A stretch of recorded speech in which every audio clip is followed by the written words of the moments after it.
hapon po. Ako po si Brother Ralph Castor. Ito po ay nandito sa taga Mandawi Philippine State. Maribago Ward, dito po sa Lapu-Lapu City. So, ito po yung breeding facility ko. Maliit nga lang po siya. So, ngayon po ako po ay nag-breed ng mga daga, rodents, at saka yung white mice. So, yung daga po, dalawang klase siya. Yung rodent, yung rat, yung medyo malalaki, and then yung white mice, which is yung mga maliliit. No? So, basically, ang unang naging market ko po nito is yung mga nabugid po ng mga reptiles. Like ball pythons, corn snake, mga Burmese, at saka reticulated pythons. So, I started as a hobby lang po, yung pet. And then, eventually, later on, may mga nag-post, naghahanap sila. And that's where I found yung opportunity. No? So, ito po yung nursing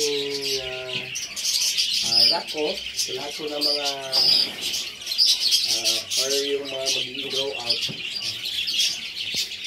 Ito po yung daga. Yan po ay 1 month old na mga rats. Ito po yung mice na area. Itong apat. Ito po yung nanay. Ito po yung mga anak. Mga maliliit po sila.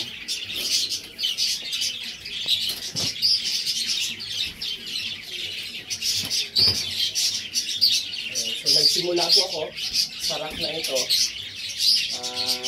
And then eventually, nag-expand po ako. Sumunod ito. At saka ito na po yung pinaka-matibay ko, which is made of steel. So, lahat po ng mga hinahanda ko para i-breed nandito po. And then ito po yung mga breeding area ko, yung mga breeding bin. So, lahat po dito nag-breed.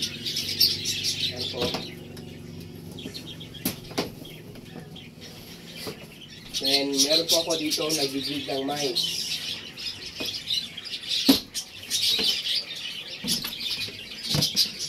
Ayan po. No?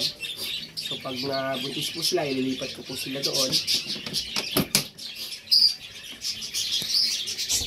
Ayan, so, basically, ito po yung facility ko. Hopefully, ma-expand ko ito. Yung demand po ay hindi ko po kayang ma-sustain. Sa dami po ng mga umu-order. Saka, limited lang po yung funds ko. Lahat po dito ay gawa-gawa ko lang po. Purely DIY. And ako po lahat nag-build.